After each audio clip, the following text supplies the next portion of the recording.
Hi guys, welcome back to my channel. I'm so excited to be here and to tell you about this whole thing. So thank you so much if you have subscribed to my channel already.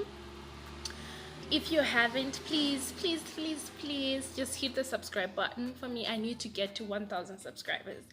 So this video is more, I'm going to be telling you about my experience with Qatar Airways. So I have attended like 5 or even more interviews with Qatar Airways because it's like my dream job and everything. So I'm just going to take you step by step on how the whole thing goes. Okay. So usually they hold their interviews in 5 stars, 4 stars hotel, your Radisson Blues, your Hiltons, your Proteas, and all those fancy hotels. So if it's your first time applying for this and you're not sure if it's safe or anything, I mean, those hotels themselves will be telling you, no, it's okay, it's Hilton, it's Radisson Blue, it's okay, you can go to those interviews. So they are legit. So for Qatar Airways, for you to go for an interview, if it's an open day, what you have to do is you apply online. So online you put on your details, date of birth, sex, where you're from, the general details about you, and then you upload some pictures, some formal pictures. This was mine, and some passport photos. Yeah, so that's what they ask you to do. They don't give you dimensions, like exactly what size is your picture supposed to be, like what Emirates does. So you just upload your pictures. If you're a lady, you're supposed to be wearing formal clothing, like your skirt, your blazer, and your white shirt. I don't know if they tell you the colors, but I think it's very wise for you to just put in a black one, or your dark colors, your navy, your black, your deep maroon, and I've seen someone wearing that, and your grays. I'm sure that's fine. And you have to wear closed high-heeled shoes if you're a lady, and you have to have your hair tied back in a bun, mostly, to be safe. And put on your makeup. Your eyebrows should be on fleek. You have to have a red lipstick on, but I've seen some other people who go with a deep maroon or other colors that are decent for their lipstick. And you have to have your foundation on. You have to have some people do put on some eyeshadow, so I'm sure that's okay. So okay, after that, when you're done doing that, now you're going for your interview. Usually they used to say you can come from between 9 a.m. to 5 p.m, but now here in South Africa they're saying they're putting you in groups according to what time you applied. So let's say group 1 comes at 9 a.m, group 2 comes at 10. So my last interview that I went to, I was in group 4 and my time was 12 o'clock, but then there was a lot of people and I ended up having my interview at 1 because there was a lot of people there. So this is what happens when you get there. There's always someone to tell you where you're going, which floor, which conference room, and everything like that. And there's always a lot of people, a lot of beautiful people. It's intimidating sometimes. Some of them already look like they work for the airline. So but it's okay. So what you have to do is just that you have to make the recruiter like you. Sometimes you can be dressed appropriately, English on point, makeup on point, but still won't get through. I mean, yeah, I haven't gotten through. So you get into a conference room. So you sit in rows of the time, which time you're supposed to get into, 11 o'clock, 10 o'clock, or so. If you're not 10 o'clock or 11 o'clock, let's say, you have to go sit downstairs and they'll call you if your group or your slot is being asked to come. So then you sit in that room, you talk to people. Everyone is so nice. Everybody is super nice. So you sit and you have to engage with other people. You don't know, you have no idea who is watching you. So it's good to communicate with other people, socialize, talk. Where are you from? What are you doing? Where did you study? Is this your first time? What are the tips you think I should have before I walk in there? Which stage did you get to on your last interview? Those kind of things. So now when you're busy talking about that, right before you get into the interview room, one recruiter comes and tells you what they want you for that day, which is usually your resume or your CV, your passport copy, a printed invitation, like that's generally just the email, and your passport photos. So sometimes they say if you don't have the printed invitation, just show them the email that you were asked to come. And also you need to have an applicant ID. So this is the number you get whenever you apply online. So they give you an applicant ID, which you have to show. You just write it on top of your resume, even with by pen, that's okay. So now after that, then you're asked, they usually take like first 3 rows with them, gradually like that until everyone is attended to. So now you wait in a queue, and one by one you get into, there's usually 4 recruiters. Yeah, there's usually 4 recruiters. So you just go on just one recruiter.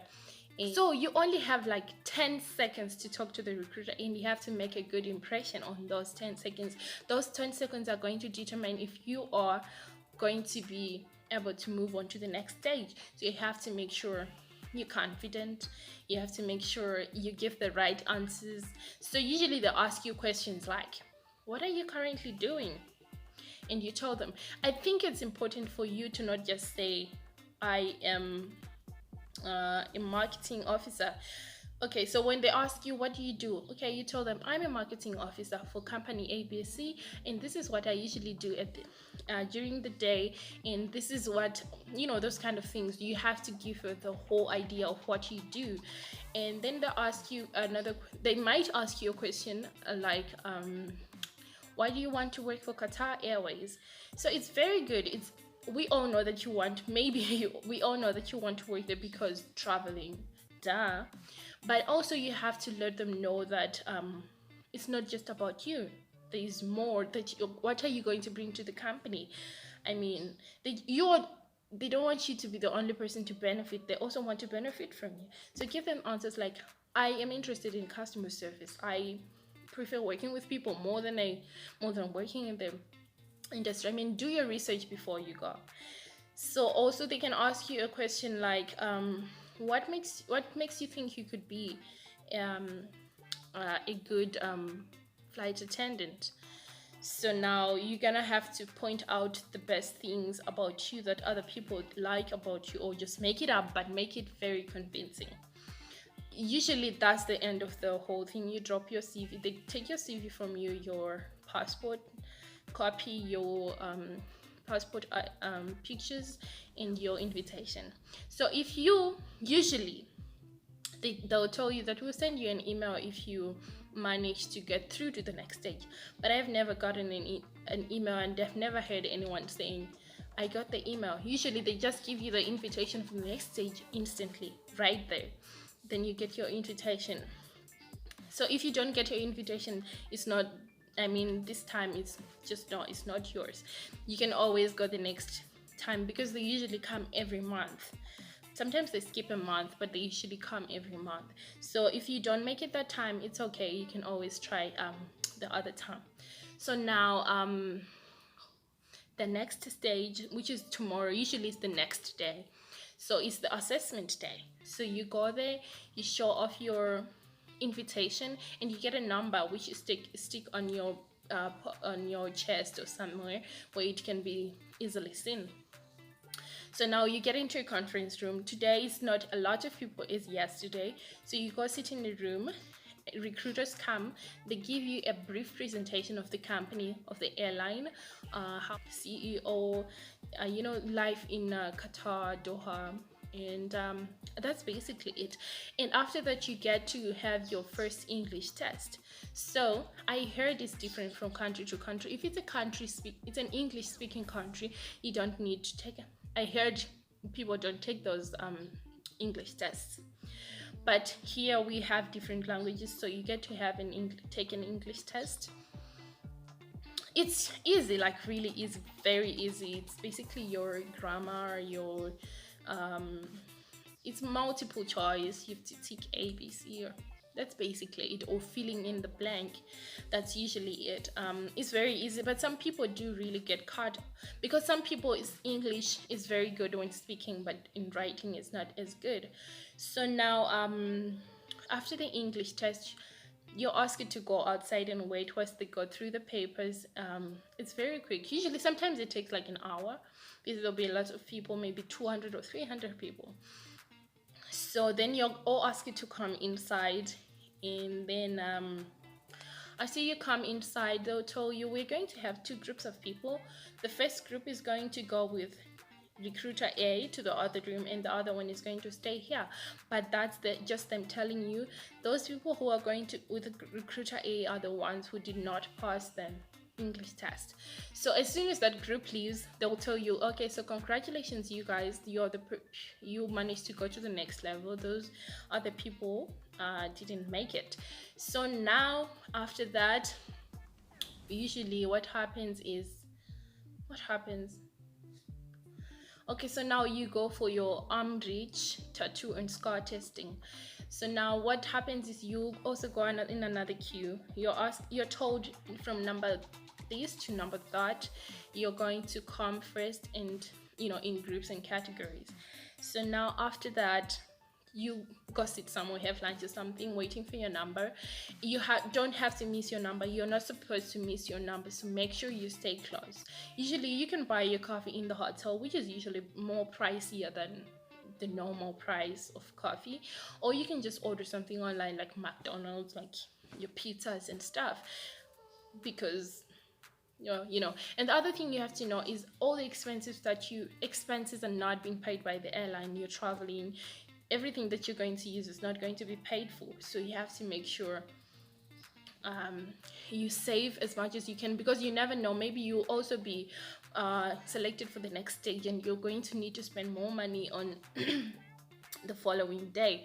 So now when your time comes, you are going to go into your room. Usually there are two recruiters. Now you go for an arm reach, which is usually 212 centimeters. You have to reach 212 centimeters. You can stand on your tippy toes, but you have to remove your high-heeled shoes if you're a lady. So now it's not very high, it's not that high. Usually some people, if you are a little bit shorter, you're asked to do this on the first day before you drop your CV. But if you're not short, if you're okay, if you are not short, you can always do this. Can be asked of you on the second day. And now after the reach test, whilst you're doing the reach test, they are looking at you, your legs, your everything, how groomed are you, because usually you're like literally facing that side, and they're looking at you from your back. So now they're looking at your grooming, your hair, how you dressed and everything, your skin, your legs. So usually on the second day, they ask you to take off your stockings if you're wearing stockings on the first day, because they want to see your skin, your bare skin, if you have any scars, if you have any tattoos. And now they ask you to take off your blazer or your jacket so they can see your arms. And on the first day, they'll tell you, don't please wear a short-sleeved shirt with buttons.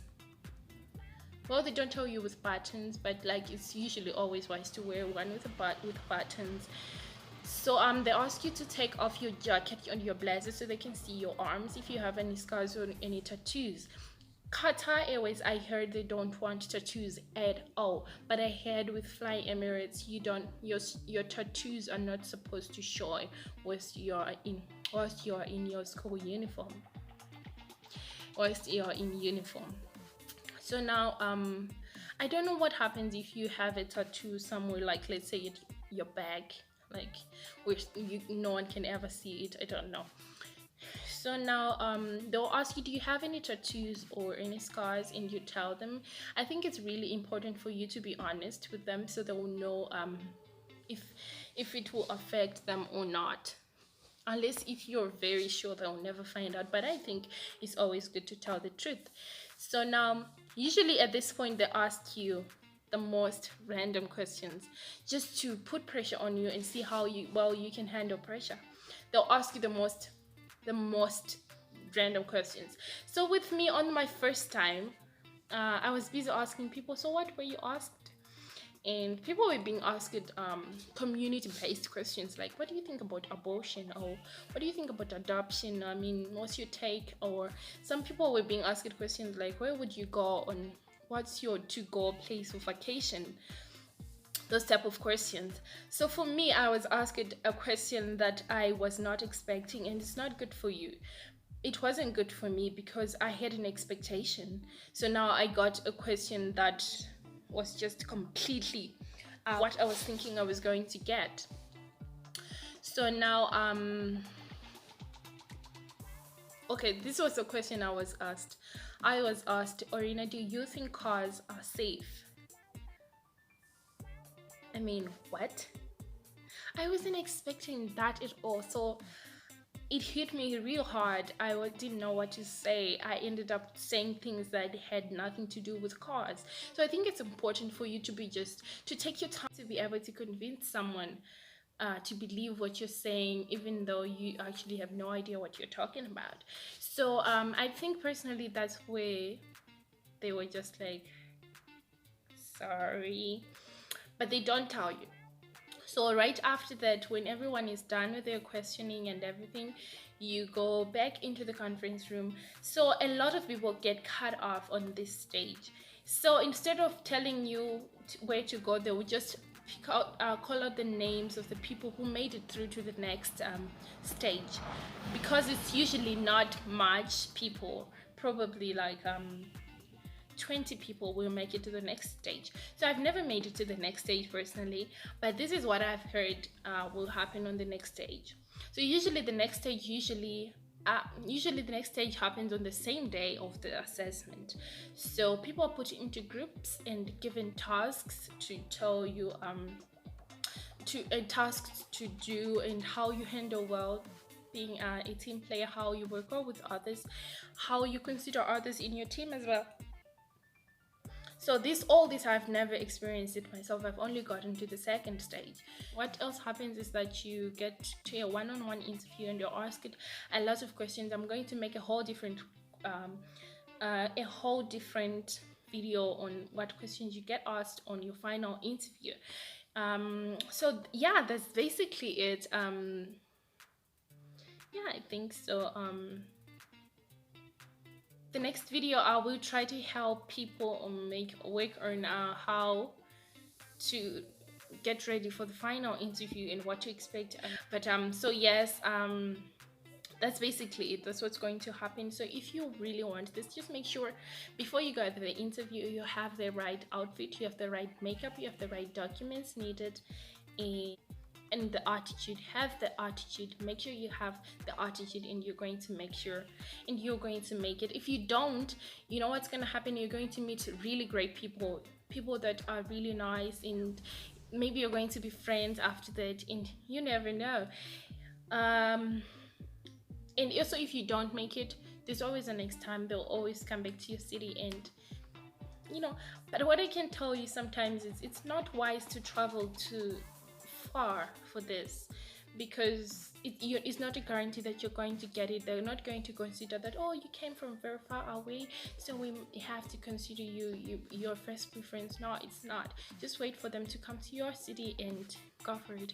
Unless if you're very, very sure that you're going to get it, then go for it. Or if you have the money and the resources to get to wherever city they are, then go for it. And also the other thing is, it doesn't really matter if you have the languages, like you speak a lot of languages. There are people that I know works for these big airlines, these big Middle East airlines, and only speak English. So it's okay, and it doesn't have to be perfect. It doesn't matter you have an accent, as long as it's English, as long as someone can understand you. So that's basically it for today's video, you guys. See you on my next video. Hopefully I'll be talking more about what to expect on the final interview for Qatar Airways, the questions they ask, how to answer them, and things like that. So thank you so much. Please don't forget to subscribe. See you next time.